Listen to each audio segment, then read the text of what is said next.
जिल्हाभरात रेती साठ्यावर जप्तीची कारवाई। मेहकरात वाळूचे 11 टिप्पर केले जप्त।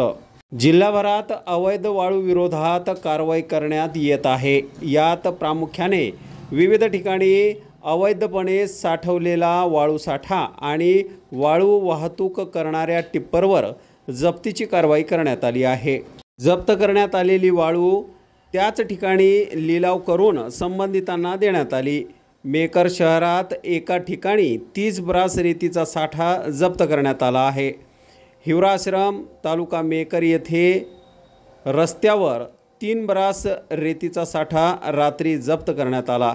सदर रेतीसाठी रात्रीच गावातील घरकुल लाभार्थ्यांना रेती वाटप करण्यात आली। वडोदा तालुका मलकापूर येथे 50 ब्रास रेती साठा जप्त करण्यात आला। तालुका मलकापूर येथील वाघुड या ठिकाणी 60 ब्रास रेती साठा जप्त करण्यात आला, तर मलकापूर येथील गुरुद्वाराजवळ अंदाजे 60 ब्रास रेती जप्त करण्यात आली आहे। मलकापूर येथील हश्मीनगर येथे देखील 50 ब्रास रेती जप्त करण्यात आली। नांदुरा खुर्द तालुका नांदुरा येथे 120 ब्रास रेती साठा जप्त करण्यात आला आहे। जुने बेलाड गावठाण येथे 300 ब्रास रेती साठा जप्त करण्यात आला, तर नांदुरा येथील सुमारे 125 ब्रास रेती जप्त करण्यात आली असून लिलावाची कारवाई करण्यात येत आहे। जिल्ह्यातील अशा विविध ठिकाणी रेती साठा जप्त करण्यात आला असून यात प्रादेशिक परिवहन अधिकारी यांच्या पथकाने मेहकर आणि लोणार तालुक्यात 4 टिप्परवर कारवाई करून टिप्पर पोलीस ठाणे लोणार येथे जप्त करण्यात आले आहे। तसेच उपविभागीय अधिकारी यांच्या विशेष मोहिमेदरम्यान नंबर प्लेट नसलेल्या 7 टिप्पर वाहनांवर कारवाई करण्यात आली। यात 1,32,000 रुपयाचा दंड वसूल करण्यात आला। ही कारवाई सहाय्यक मोटर वाहन निरीक्षक रितेश चौधरी, सुरेश सपकाळ, अनुजा काळमेघ, प्रियंका काळे यांनी केली।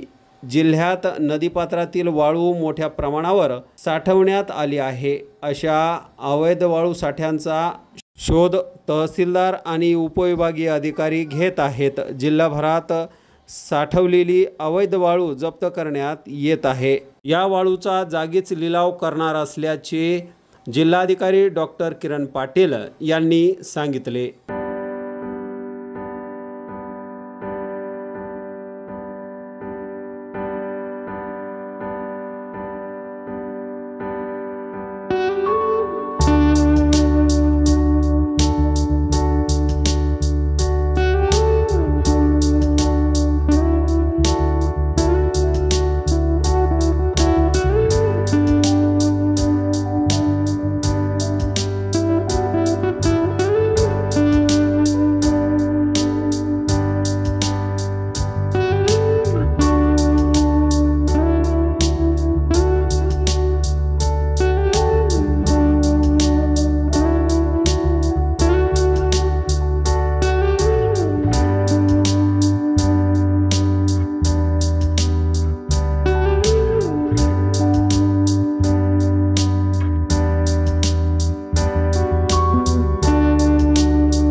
संपर्क करा।